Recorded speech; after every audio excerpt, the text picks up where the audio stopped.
Nah,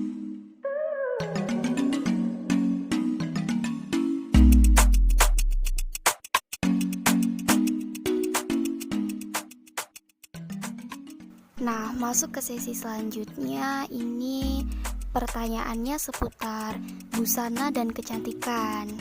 Ini ada pertanyaan dari Mbak Kesi Rusandi _ Hukum memakai perawatan untuk menghilangkan jerawat seperti laser dan semacamnya, apakah diperbolehkan dalam Islam? Nah, ini sesuai fenomena sekarang ya Bu, di mana teknologi berperan aktif sehingga banyak salon kecantikan menawarkan perawatan yang seperti itu. Ini di dalam Islam, di dalam hukum Islam, apakah diperbolehkan Ibu? Baik, pertanyaan yang bagus sekali dan kekinian banget. Mengenai perawatan kecantikan sebenarnya tidak ada larangan ya, yang jelas asalkan semua itu tidak berlebih-lebihan masuk kategori tabarruj, artinya memperlihatkan yang seharusnya tidak diperlihatkan, atau berlebih-lebihan itu pakai lipstik terlalu menor dan sebagainya. Bagaimana dengan kaitannya jerawat yang mengganggu? Nah, terkait dengan pemakaian alat kecantikan itu sebenarnya sudah ada kaidah yang jelas. Kaidahnya adalah selama alat kemudian bahannya itu tidak dari bahan yang haram, maka itu tidak menjadi masalah. Terus yang kedua, pelakunya atau yang merawat itu haruslah wanita kalau kita sebagai wanita. Karena apa? Karena kan bersentuhan laki-laki dan perempuan, dan juga ketika merawat jerawat kan ada di posisi pipi ya, otomatis kan ketika perawatan itu ada dipegang-pegang lah, itu kan hal ini juga harus menjadi perhatian. Kemudian selanjutnya ada lagi pertanyaannya, kira-kira memangnya jerawat itu ganggu banget kah? Gitu kan? Karena apa? Setiap dari wanita itu pasti dalam waktu tertentu akan keluar jerawatnya, dan waktu tertentu juga akan bersih. Namun ada beberapa wanita yang memang mengalami atau memiliki jenis kulit yang berbeda dengan yang lain, sehingga ketika ada tumbuh jerawatnya itu seperti membatu, menyakitkan. Nah, itu memang harus dirawat. Tentunya kalau hal ini yang bagus adalah konsultasi dengan dokter. Jadi ada unsur dokter kecantikan wanita, sehingga dari dokter itu akan memberikan saran apakah harus perawatan atau harus meminum obat tertentu. Jadi kaitannya dengan pengobatan. Apapun kalau itu terkait dengan masalah pengobatan, maka itu diperbolehkan begitu. Nah, seperti itu ya Mbak Kesi, semoga pertanyaannya terjawab. Bicara soal kecantikan nih Bu, sesuai fenomena yang ada itu kan sekarang banyak salon kecantikan yang menawarkan untuk tanam benang, sulam alis, sulam bibir, yang mana itu mengubah bentuk aslinya. Nah, ini bagaimana nih Bu? Ya, itu pertanyaan yang bagus sesuai dengan fenomena yang ada. Jadi, baik para muslimah yang dirahmati Allah Subhanahu wa taala, ada beberapa ketentuan yang harus kita perhatikan bagi kita sebagai wanita di dalam merawat atau di dalam berhias diri. Intinya bahwa ketika kita merawat itu, tadi disampaikan sama Mbak April, tidak boleh mengubah ketentuan yang ada. Artinya yang ada, yang di dalam wajah kita selama itu dalam pengertian tidak menjadi pengganggu utama.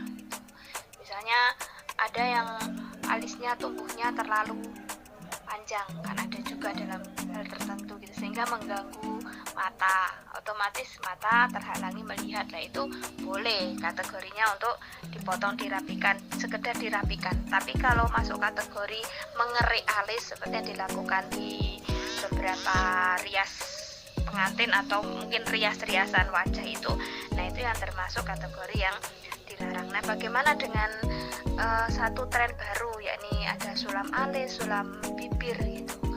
Nah, ketika kita lihat bahwa sulam alis dan sulam bibir itu pemahamannya tidak disulam begitu ya, tapi ternyata itu seperti, atau kemudian ada kalau sulam alis itu seperti diberikan warna yang permanen, artinya memang disuntikkan ke dalam alisnya, atau di dalam tempat alis dan juga di dalam tempat bibir. Maka ini termasuk kategori yang tidak diperkenankan oleh ajaran Islam ya. Jadi kalau memang kita ingin bibir kita tampak lebih cerah dan sebagainya, kita ada kok perawatan yang itu lebih alami dan juga lebih islami, tidak usah kita pakai sulam bibir dan sebagainya. Kemudian alis juga seperti itu. Jadi alis yang ada di kita itu sebenarnya alis yang sudah paling indah menurut Allah, karena Allah itu kan pencipta yang terbaik-baiknya ciptaan. Manusia sendiri saja yang terkadang tidak puas dengan yang ada gitu. Masya Allah, seperti itu ya teman-teman muslimah. Apapun yang sudah Allah berikan patut kita syukuri. Perawatan boleh, asal yang tidak merubah bentuk aslinya. Nah, untuk pertanyaan selanjutnya ini tentang busana, Ibu. Pertanyaan dari Yunda Rizka Hidayati Nasution. Assalamualaikum warahmatullahi wabarakatuh. Saya Rizka dari Kohati Komisariat Ekonomi UM. Saya ingin bertanya, dalam Islam perempuan tidak boleh bertabaruj dalam berdandan atau berhias. Lantas bagaimanakah dengan seorang pengantin? Apakah dalam berbusana juga seorang perempuan tidak boleh bertabaruj? Misal seperti menggunakan baju yang mewah, banyak pernak-pernik atau permatanya dan lain sebagainya. Nah, monggo Ibu, gimana? Waalaikumsalam warahmatullahi wabarakatuh. Pertanyaan yang bagus, waduh, benar-benar ya, sama Kohati ini keren abis pertanyaannya, bagus-bagus banget dan kekinian banget ya. Untuk masalah tabaruj ya, kita sudah tahu bahwa kita tidak diperkenankan bertabaruj, apakah itu dalam pengertian dalam dandanan kita maupun cara busana kita.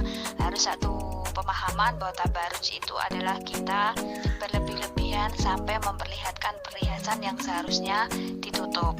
Contohnya misalnya kita kan harus menutup leher karena kita memakai kalung, akhirnya leher itu terbuka. Kemudian kita berpakaian yang tidak sewajarnya, artinya misalnya ke pasar itu pakaiannya mewah dan sebagainya. Nah, bagaimana kalau kita untuk acara resepsi atau acara kondangan, itu kita kan beda sama dengan ketika kita aktivitas yang lain. Tentu dari pakaian dan dari penampilan, mungkin ada orang yang tata jilbab, tata kerudungnya juga berbeda, warnanya memilih yang berbeda.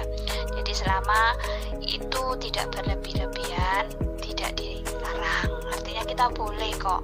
Dan asalkan apa? Asalkan kalau istri itu dengan suaminya. Nah, ini kenapa ketika ada pengantin boleh kok berdandan.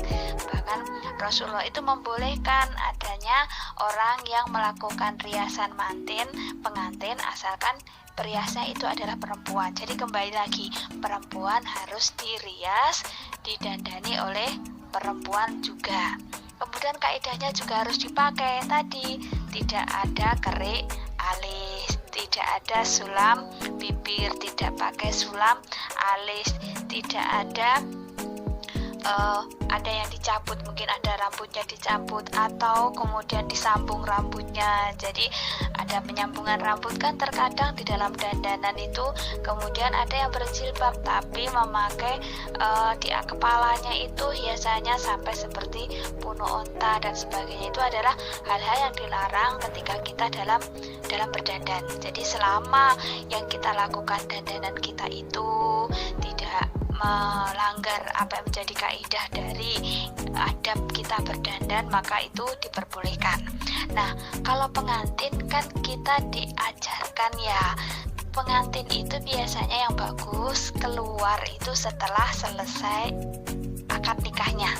setelah selesai ijab kabul itu baru disandingkan dengan laki-lakinya. Nah, kalau kemudian pengantin laki-laki dan perempuan sudah sah, kemudian dia itu bersanding, otomatis perempuan itu nawaitunya berhias adalah untuk suaminya. Masa di hari istimewa dia tidak berbeda dengan hari-hari lainnya. Juga sepasang suami istri yang dandan ke kondangan, ke resepsi, tentunya ingin apa? Ingin membanggakan suaminya, dan tentu harus izin. Misalnya panggilnya sayang, penampilanku bagaimana. Kalau misalnya suami tidak berkenan, ya diikuti. Misalnya, bibir lipstiknya terlalu tebal, ya kita hapus. Atau misalnya, eyeshadownya kok terlalu tebal, ya kita hapus.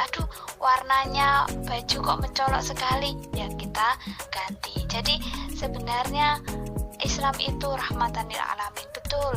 Boleh kita berdandan, tidak ada halangan, tidak ada yang melarang jangan berdandan, tapi ikuti kaidah-kaidah yang ada. Jangan sampai jatuh ke tabarut, jangan sampai kita berlebihan sehingga inginnya mendapat pahala karena menyenangkan suami, jatuhnya kita malah memberikan dosa kepada suami kita. Na'udzubillah min dzalik.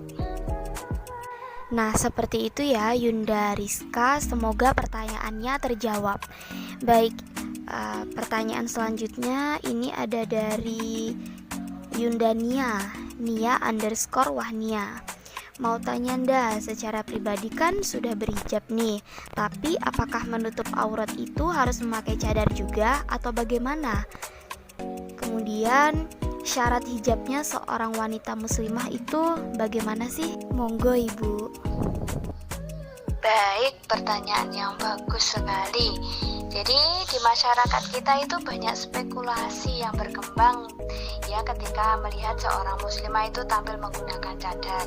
Ada yang berpandangan orang yang bercadar itu adalah orang yang sudah mendalam pemahaman agamanya. Namun ada juga yang berpendapat menganggap bahwa mereka itu berlebih-lebihan dalam beragama dan dikatakan membuat sulit sesuatu yang dimudahkan oleh Allah. Karena memang hukum fikih yang masyhur tentang aurat wanita, wajah dan telapak tangan bukan termasuk aurat. Bahkan ada yang mengklaim wanita yang bercadar itu kelompok ekstremis, memiliki pandangan pemikiran yang ekstrim dan sebagainya ya. Nah, di dalam fikih Islam terdapat memang berbagai pandangan fuqaha atau ahli fikih tentang cadar. Mereka itu adalah menafsirkan dari surat An-Nur ayat 31 yang di situ ada ayatnya itu adalah bahwa janganlah mereka menampakkan perhiasannya kecuali yang biasa tampak daripadanya. Nah, sekarang apa yang biasa tampak dari wanita? Nah, ini yang kemudian muncul dari berbagai ulama di dalam beliau-beliau ini berpendapat. Mayoritas ulama berpandangan bahwa yang biasa tampak dari wanita ketika ayat ini diturunkan adalah wajah dan telapak tangan. Nah, namun ada juga pendapat yang menafsirkan lain. Nah, kemudian seperti apa? Seperti mazhab Syafi'i dan Hambali yang menganggap bahwa aurat wanita itu seluruh tubuh. Nah, sehingga kedua mazhab ini memerintahkan muslimah menutup wajahnya dengan cadar. Nah, ulama yang lain memiliki pandangan yang lain pula. Ketika turun ayat tentang hijab ini, memang pada saat itu dikisahkan oleh Aisyah, begitu turun ayat tentang menutupkan kain kudung sampai ke dadanya, jadi An-Nur ayat 31 tadi, itu para wanita saat itu di Madinah langsung merobek selimut dan mereka berkerudung dengannya. Artinya pada saat itu demikianlah orang para sahabat yang hidup bersama sama Rasulullah itu kalau ada ayat turun memang mereka langsung action. Apa yang dilakukan para wanita? Merobek selimut, karena memang saat itu mereka berada di dekat ya, yang ada adalah yang memungkinkan dirobek adalah selimut, jadi langsung ditutupkan menjadi kerudung yang menutup dadanya. Nah, jadi pemahaman kita bahwa kalau kita berkerudung berjilbab sesuai dengan An-Nur ini adalah dada kita tertutup, ya seperti itu. Kemudian para ulama juga ada yang mengkampanyekan untuk menutup seluruh tubuh, wanita itu harus memakai niqab juga ada beberapa ulama yang mengkampanyekan. Nah, sedangkan ulama yang lain itu tidak memerintahkan untuk wanita itu bercadar. Contohnya adalah ulama Hanafi dan Maliki. Jadi mereka mengatakan bahwa tubuh wanita itu aurat kecuali wajah dan telapak tangan, baik telapak tangan dalam maupun telapak tangan luar. Nah, ini juga ada pendapat seperti ini. Nah, kendati hukumnya memakai cadar itu tidak wajib, ulama Hanbali tetap menganjurkan muslimah mengenakan cadar. Tujuannya apa? Agar aman dari fitnah dan gangguan. Jadi kalau seorang wanita tinggal di daerah yang memungkinkan fitnah itu ada, wajahnya itu cantik, memudahkan orang tertarik sehingga keselamatan jiwanya itu terancam, maka memakai cadar menjadi jalan keluar, ya kan?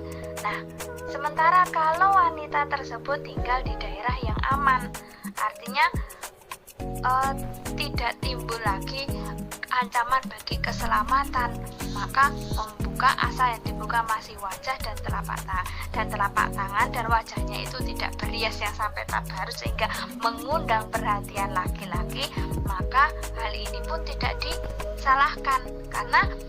Karena apa? Karena ada hadis yang sahih juga yang diriwayatkan oleh Aisyah. Jadi Rasulullah itu pernah mengingatkan Asma binti Abu Bakar. Berarti ini kakaknya dari Aisyah radhiyallahu anha, istri Rasulullah.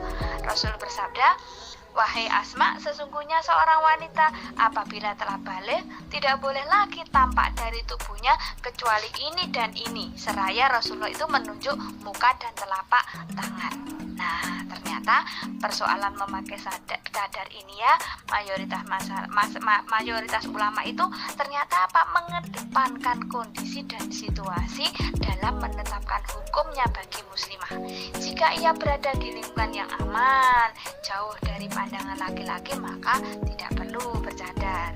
Nah, ketika memakai cadar itu diharuskan ketika tadi merasa terancam.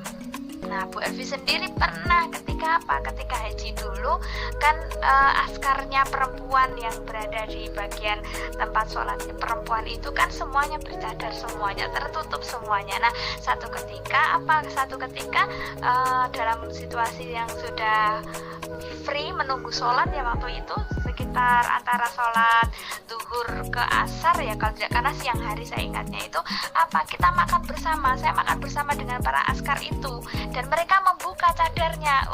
Masya Allah, mereka cantik, semuanya berhias. Mereka juga biasanya mereka tidak menampakkan biasanya itu kepada masyarakat umum, dinikmati sendiri saja ya.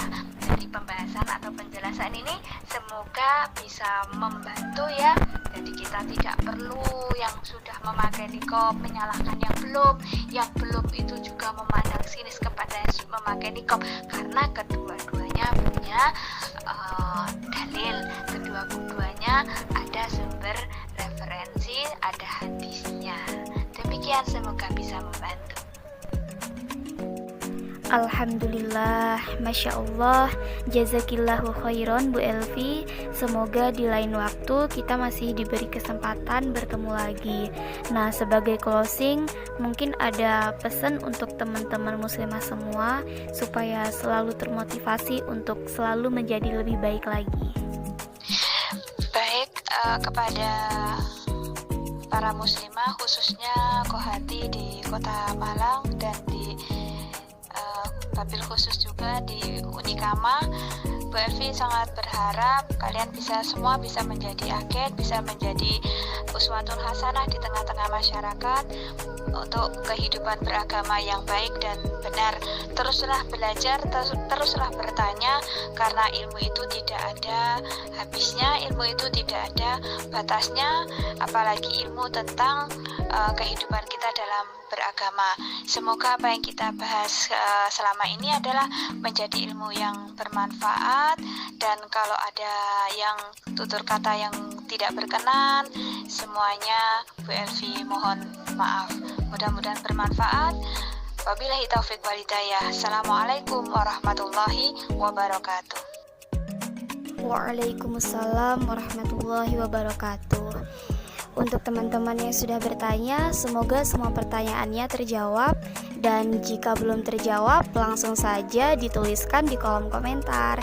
Terima kasih juga untuk teman-teman yang sudah berkenan mendengarkan podcast kami kali ini. Mohon maaf atas segala tutur kata saya yang salah. Jayalah Kohati, bahagia HMI, yakin usaha sampai.